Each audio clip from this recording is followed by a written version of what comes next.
Thank you. The gentleman from Florida, Mr. Posey, is recognized for 5 minutes. Thank you, Madam Chair, and Ranking Member McHenry for holding this very informative hearing. For many of us, Facebook is a reality in our business and our personal lives. I communicate with my constituents as well as my friends through the platform daily. Many benefits accrue from the service, yet in the midst of these great benefits, great challenges have emerged, and I want to welcome you to this hearing. Mr. Zuckerberg, I believe Facebook is a great innovation that has much potential for good, that we welcomed an innovation together with the controversies that it spawned. Unfortunately, some in politics and the media see their role as cajoling Facebook to censor its users' speech. In April, I wrote you that I was disappointed that Facebook would consider restricting free speech rights to communicate the risk associated with vaccinations. I support vaccinations of children and adults, but I also support open and frank communication of the risk of vaccination. Every person should make vaccination decisions with full information. In recognition of the uncertainties, the risk of vaccinations, the federal government has created a vaccination trust fund that has paid out over $4 billion to compensate those who have been injured by vaccinations.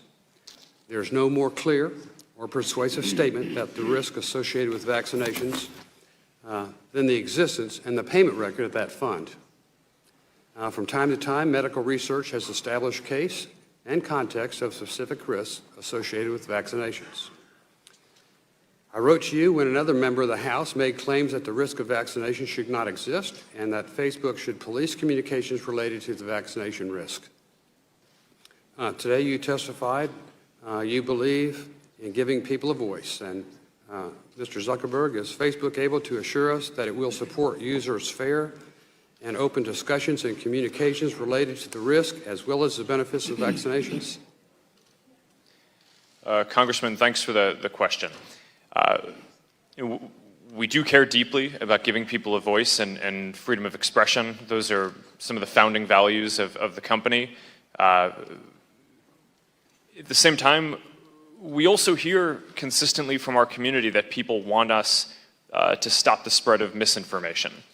So what we do is we try to focus on misinformation that has the potential to lead to physical harm or imminent harm. And that can include especially misleading health advice. There was a hoax that was going viral a number of months back that was saying... Let's stick to this subject because our time is very limited. Are you 100% confident that vaccines pose no injury to any person on this planet? Congressman, I don't think it would be possible for anyone to be 100% confident, but my understanding of the scientific consensus is that it is important that people get their vaccines. But you said your platform, you want to, you believe in giving people a voice. Shouldn't somebody have the opportunity to express an opinion different from yours? I mean, over $4 billion has been paid out by the fund. Over thousands of people. Don't you think people should be able to have information to make an informed choice? Congressman, I do. And that's why we don't stop people from posting on their page something that's wrong. But if someone wants to post vaccine, anti-vaccination content, or if they want to join a group where people are discussing that content, we don't prevent them from doing that. But what we do is we don't go out of our way to make sure that our group recommendation systems try to show people or encourage people to join those groups. Okay. We discourage that. Okay. Well, how do you discourage it?